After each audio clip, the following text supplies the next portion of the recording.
good slider, and a splitter. Swing and does it again.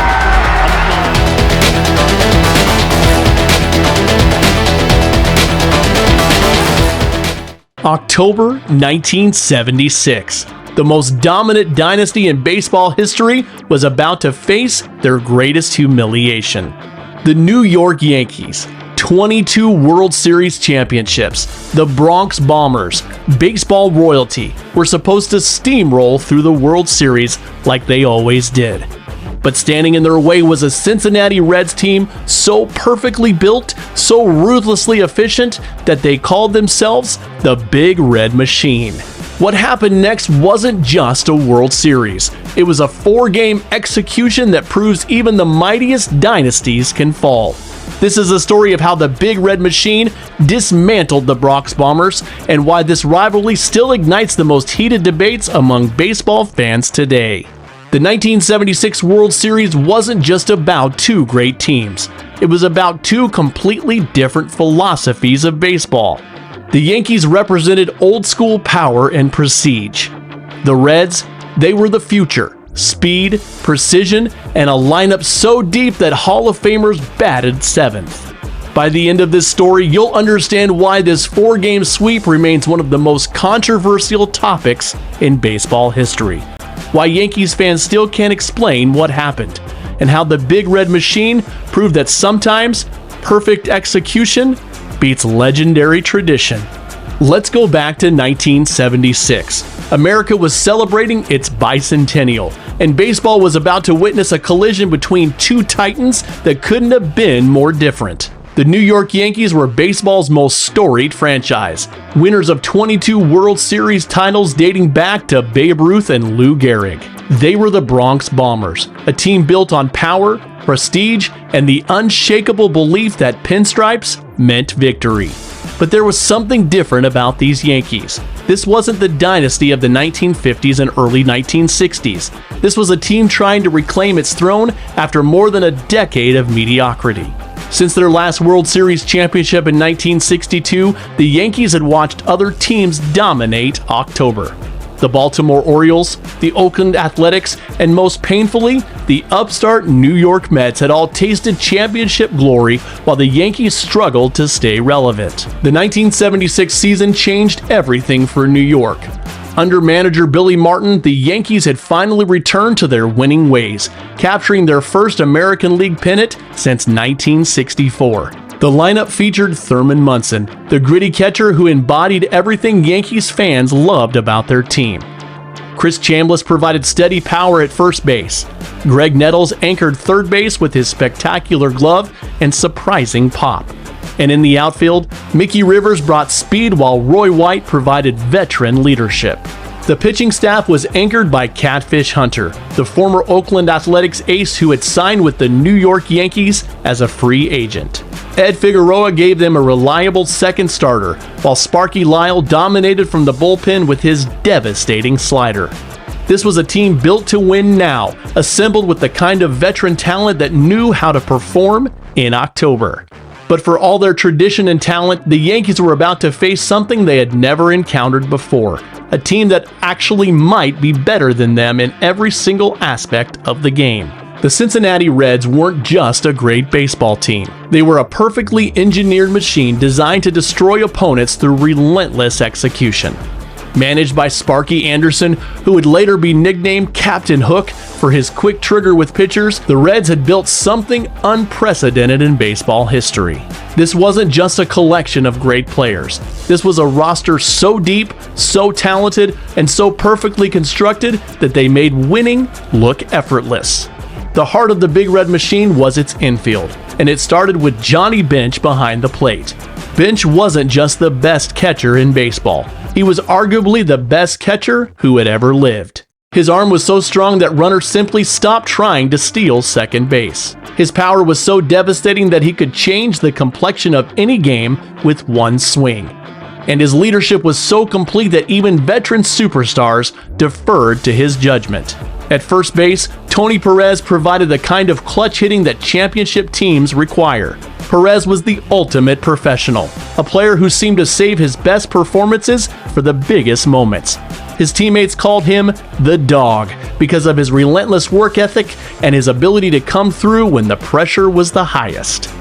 Second base belonged to Joe Morgan, and Morgan in 1976 was having one of the greatest seasons in baseball history. The little second baseman with this distinctive elbow flap was about to win his second consecutive National League MVP award, and for good reason. Morgan could do everything: hit for average, hit for power, steal bases, draw walks, and play spectacular defense. He was the engine that made the Big Red Machine run, and opposing pitchers had nightmares about facing him in crucial situations.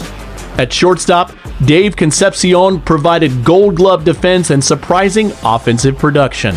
Concepcion was the kind of player who made everyone around him better, turning potential doubles into outs and manufacturing runs when the team needed them most. Third base was manned by Pete Rose, and Rose in 1976 was at the absolute peak of his powers. Charlie Hustle was coming off a season where he had batted .323 and played with the kind of intensity that made his teammates believe they were invincible.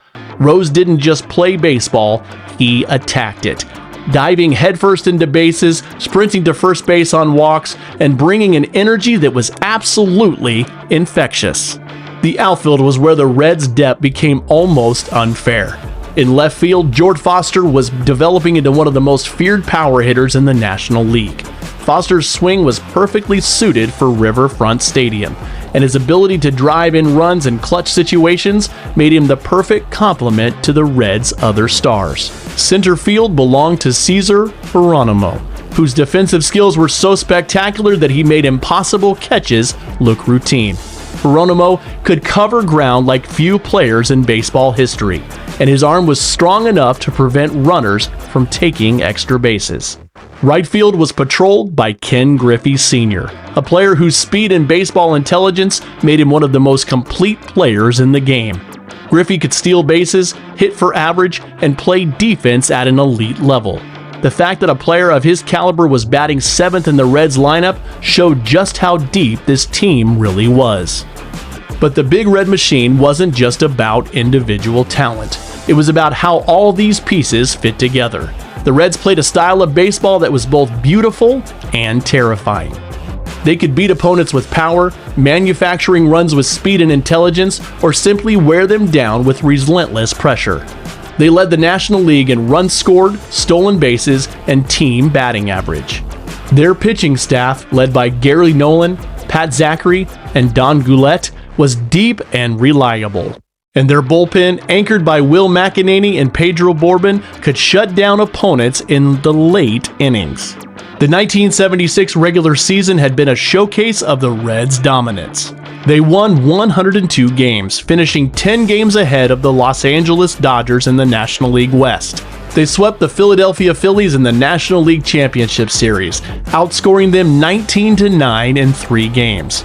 This wasn't just a great team. This was a team that seemed destined for greatness. Meanwhile, the Yankees had taken a more difficult path to the World Series. They won 97 games in the American League East, edging out the Baltimore Orioles by 10.5 games. In the American League Championship Series, they faced the Kansas City Royals in a thrilling 5-game series that went down to the final inning of the final game. Chris Chambliss' walk-off home run in Game 5 sent the Yankees to their first World Series since 1964, but it also revealed some cracks in their armor. The Yankees' pitching staff was good, but not great. Catfish Hunter was still effective, but he was no longer the dominant ace he had been with the Oakland Athletics. Ed Figueroa was reliable, but unspectacular. Doc Ellis provided veteran leadership, but was prone to inconsistency, and was anchored by Sparky Lyle, but beyond Lyle, the depth was questionable. Offensively, the Yankees were built around Thurman Munson's leadership and clutch hitting. Munson was having an MVP caliber season, batting .302 with 17 home runs and 105 RBIs. Chris Chambliss had provided steady power with 17 home runs and 96 RBIs. Greg Nettles was coming off a season where he had 32 home runs and driven in 93 runs.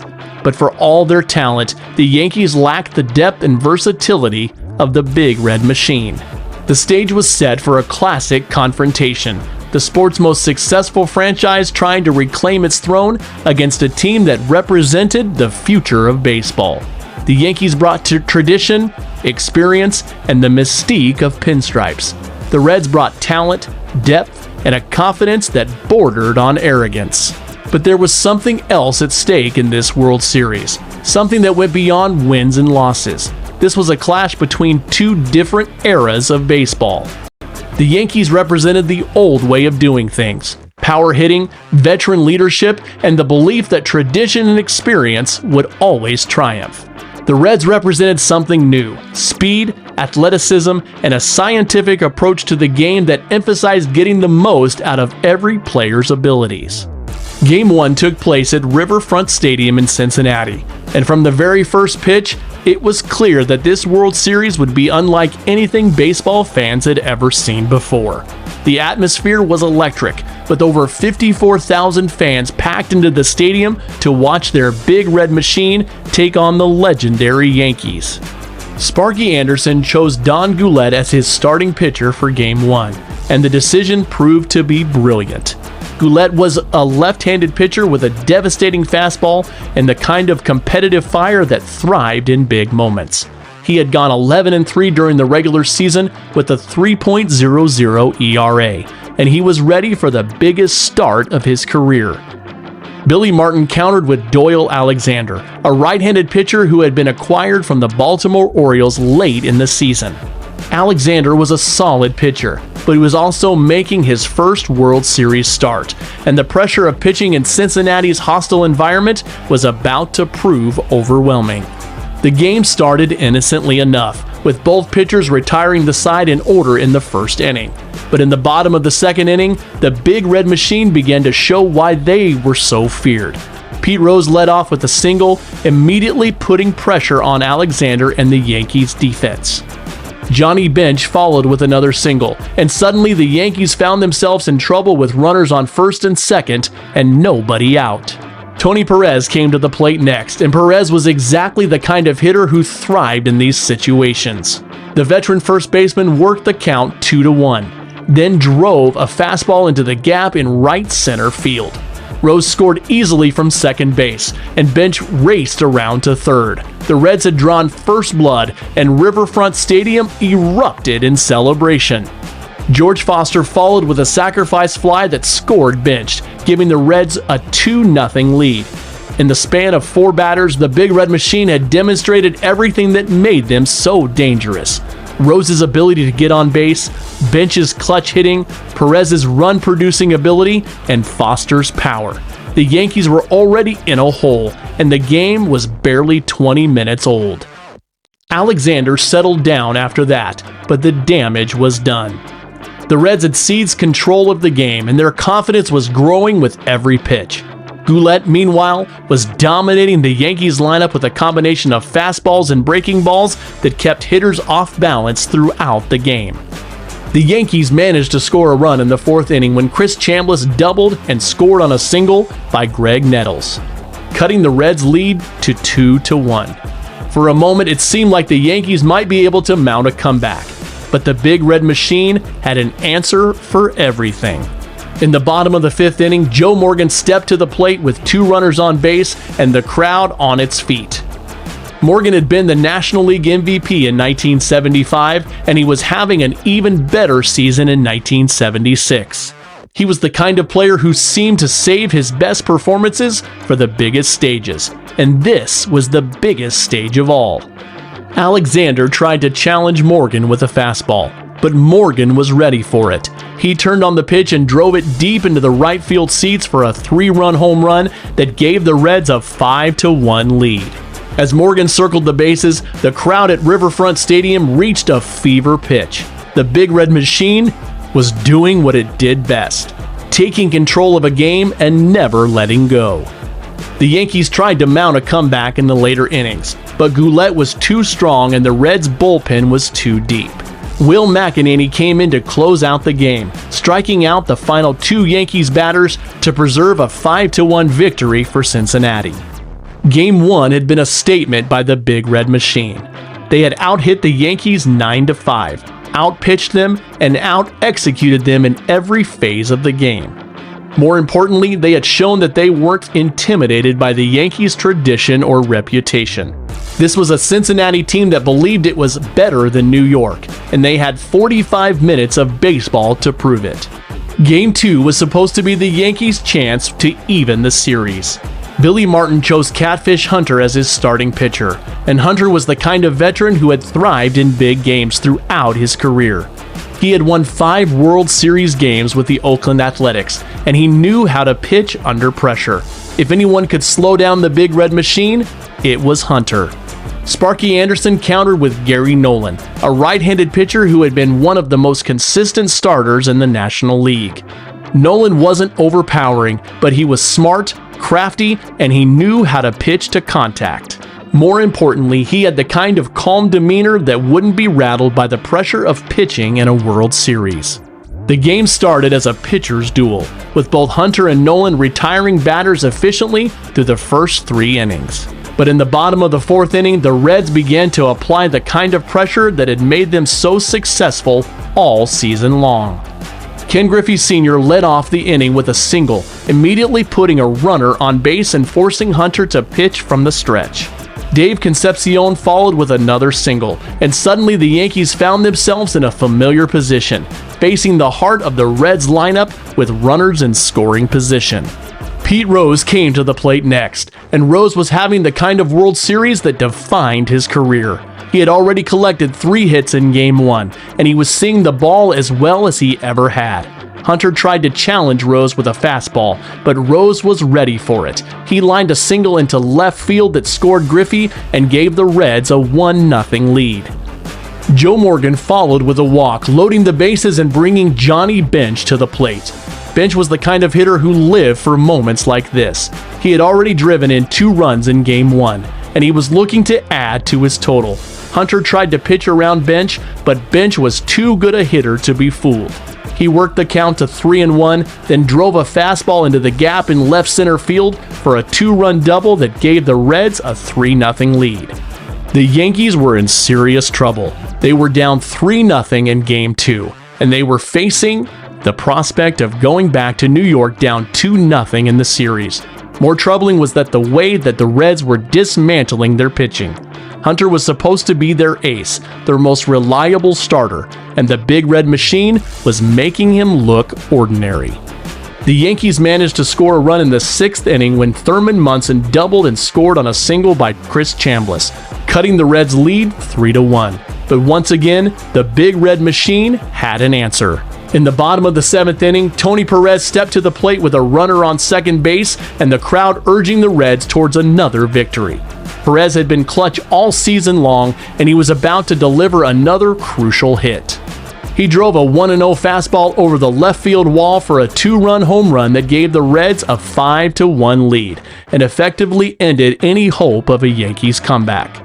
Gary Nolan pitched brilliantly for the Reds, allowing just 1 run on 6 hits over 7 innings. The Cincinnati bullpen closed out the game without allowing another run, giving the Reds a 4-3 victory and a commanding 2-0 lead in the series. The Yankees were in a desperate situation, down 2-0 in the series and headed back to Yankee Stadium. They needed to find a way to solve the Big Red Machine before it was too late. The problem wasn't just that they were losing, it was how they were losing. The Reds weren't just beating them, they were systematically dismantling everything the Yankees thought they knew about winning baseball games. Game 3 at Yankee Stadium was supposed to be the turning point. The Yankees were back home, playing in front of their home fans, with the mystique of pinstripes and all the ghosts of Ruth and Gehrig supposedly on their side. Billy Martin chose Ed Figueroa as his starting pitcher, hoping that the right-hander could give the Yankees the kind of dominant performance they desperately needed. But Sparky Anderson had a surprise waiting for the Yankees and their fans. He chose Pat Zachary as his starting pitcher, a young right-hander who was having a breakout season. Zachary had gone 14-7 during the regular season with a 2.74 ERA. And he was about to show the baseball world that the Reds' pitching depth was every bit as impressive as their offensive firepower. The atmosphere at Yankee Stadium was electric, with over 56,000 fans packed into the ballpark, hoping to see their team finally solve the Big Red Machine. But from the very first inning, it became clear that the Reds weren't intimidated by the hostile crowd or the pressure of playing in one of baseball's most famous venues. In the top of the first inning, Pete Rose led off with a single, immediately setting the tone for another aggressive offensive performance. Ken Griffey Sr. followed with another single, and suddenly the Yankees found themselves in the same position they had been in during the first two games, facing the heart of the Reds lineup with runners on base. Joe Morgan came to the plate next, and Morgan was having the kind of World Series that would cement his reputation as one of the greatest clutch performers in baseball history. He had already driven in 3 runs in the first 2 games, and he was seeing the ball as well as any hitter in the series. Figueroa tried to challenge Morgan with a fastball, but Morgan was ready for it. He drove the pitch into the gap in right center field for a double that scored Rose and gave the Reds an early 1-0 lead. Johnny Bench followed with a sacrifice fly that scored Griffey, extending the Reds' lead 2-0. In the span of 4 batters, the Big Red Machine had once again demonstrated their ability to manufacture runs through a combination of hitting, speed, and baseball intelligence. The Yankees were already in a hole, and the game was barely 10 minutes old. The Yankees managed to tie the game in the bottom of the 4th inning when Thurman Munson hit a 2-run home run that sent the Yankee Stadium crowd into a frenzy. For a moment, it seemed like the Yankees might finally have found a way to match the Reds' offensive firepower. But the celebration was short-lived.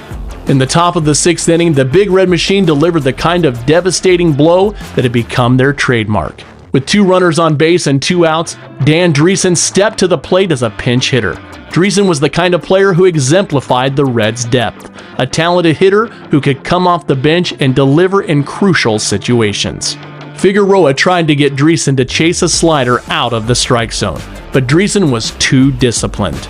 He worked the count to 2-1, then drove a fastball over the right field wall for a 3-run home run that gave the Reds a 5-2 lead. As Driessen circled the bases, the crowd at Yankee Stadium fell silent. The Big Red Machine had struck again, and the Yankees' season was slipping away. Pat Zachary, meanwhile, was pitching the game of his life. The young right-hander was mixing his fastball with a devastating curveball, keeping the Yankees' hitters off balance throughout the game. He allowed just 2 runs on 6 hits over 7 innings, outdueling Figueroa and the Yankees' pitching staff. The Yankees tried to mount a comeback in the later innings, but the Reds' bullpen was too strong. Will McEnany and Pedro Borbin combined to shut down the Yankees over the final 2 innings, preserving a 6-2 victory for Cincinnati and giving the Reds a commanding 3-0 lead in the series. Game 3 had been another statement by their Big Red Machine. They had out-hit the Yankees 10-8, out-pitched them, and out-executed them in every crucial situation. More importantly, they had shown that they could win anywhere, under any circumstances. The mystique of Yankee Stadium meant nothing to a team that was this talented and this confident. Game 4 was supposed to be a formality. The Reds were up 3-0 in the series, and no team in World Series history had ever come back from a 3-0 deficit. But the Yankees weren't ready to give up. They were playing for pride, for their fans, and for the chance to avoid the humiliation of being swept in the World Series. Billy Martin chose Gary Alexander as his starting pitcher for Game 4, hoping that the right-hander could at least give the Yankees a chance to extend the series. Sparky Anderson countered with Gary Nolan, the same pitcher who had dominated the Yankees in Game 2.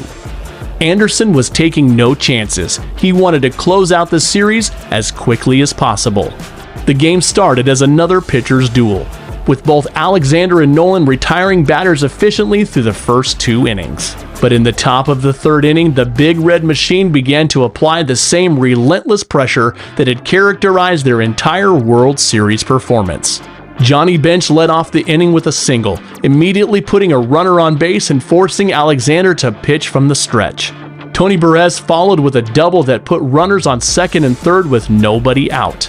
The Yankees were in immediate trouble, facing the prospect of falling behind early once again. George Foster came to the plate next, and Foster was having the kind of World Series that would establish him as one of the most feared power hitters in the National League. He had already driven in 4 runs in the first 3 games. He was looking to add to his total. Alexander tried to pitch around Foster, but Foster was too aggressive a hitter to be fooled. He drove a 2-1 fastball into the left field seats for a 3-run home run that gave the Reds a 3-0 lead. The crowd at Yankee Stadium was stunned into silence. The Big Red Machine had struck again, delivering another devastating blow that seemed to suck the life out of the Yankees and their fans. Foster's home run wasn't just a 3-run shot. It was a statement that the Reds were ready to complete their dominance of the World Series. The Yankees tried to respond in the bottom of the 3rd inning, loading the bases with 2 outs and bringing Thurman Munson to the plate. Munson was the heart and soul of the Yankees, their captain and their most clutch performer. If anyone could spark a Yankees comeback, it was Munson. But Gary Nolan was ready for the challenge. The veteran right-hander had been in pressure situations like this throughout his career, and he knew how to pitch when the stakes were highest. He challenged Munson with a fastball on the outside corner, and Munson grounded out to second base to end the inning. The Yankees had missed their best chance to get back into the game. In the top of the 9th inning, with the Reds leading 7-2, Will McEnany took the mound to close out the World Series. McEnany had been brilliant throughout the postseason, and he was ready to put the finishing touches on one of the most dominant World Series performances in baseball history. The first batter, Roy White, grounded out to second base. 1 out. The second batter, Otto Velez, struck out swinging on a devastating slider. 2 outs. The crowd at Yankee Stadium was on its feet, but they weren't cheering. They were watching in stunned silence as their team's season came to an end. The final batter was Lee Mazzilli, pinch hitting for the Yankees. Mazzilli worked the count to 2-2, then swung and missed at a fastball on the outside corner. Strike 3. The game was over. The World Series was over. The Big Red Machine had completed a 4-game sweep of the New York Yankees, one of the most dominant World Series performances in baseball history. As the Reds celebrated on the field at Yankee Stadium, the magnitude of what they had accomplished began to sink in. They hadn't just beaten the Yankees, they had dismantled them. They had out-hit them 313 to 222.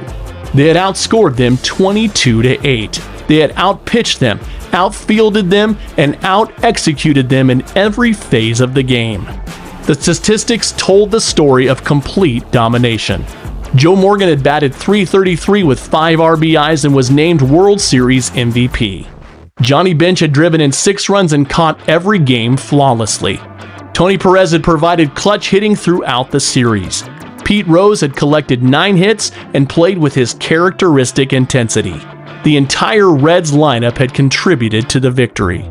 But the numbers only told part of the story. What made the 1976 World Series so remarkable wasn't just that the Reds won. It was how they won. They had played perfect baseball for 4 straight games, executing in every situation and never allowing the Yankees to gain any momentum. They had shown that talent, preparation, and teamwork could overcome tradition and reputation. The aftermath of the 1976 World Series was immediate and lasting. For the Cincinnati Reds, the sweep validated everything they had believed about themselves. They were the best team in baseball, and they had proved it on the biggest stage. The Big Red Machine had reached its peak, and they had done it by playing the game the right way. For the New York Yankees, the sweep was a humbling experience that would fuel their determination to return to championship form. The loss stung, but it also motivated them to make the changes necessary to compete with teams like the Reds. Within 2 years, the Yankees would win back-to-back World Series championships, providing that even the most painful defeats can serve as motivation for future success. The 1976 World Series also marked a changing of the guard in Major League Baseball. The Reds' victory represented the triumph of a new style of baseball, one that emphasized speed, athleticism, and scientific preparation over pure power and tradition. The Big Red Machine had shown that the future of baseball belonged to teams that could do everything well, not just hit home runs. The legacy of the 1976 World Series extends far beyond the 4 games played in Cincinnati and New York. It remains one of the most dominant postseason performances in baseball history. A reminder that even the greatest dynasties can be humbled by a team that plays perfect baseball. The Big Red Machine's sweep of the Yankees stands as a testament to what can be accomplished when talent, preparation, and execution come together at the highest level. Today, nearly 50 years later, the 1976 World Series is still remembered as one of the most one-sided championship series ever played. The Cincinnati Reds' 4-game sweep of the New York Yankees proved that in baseball, as in life, perfection is possible, even if it only lasts for 4 magical games in October. The Big Red Machine had accomplished something that seemed impossible. They had made the New York Yankees look ordinary. And in doing so, they had created a World Series that will be remembered forever as the moment when baseball's greatest dynasty met their match and discovered that sometimes even legends can be swept away by a team that refuses to accept anything less than perfection.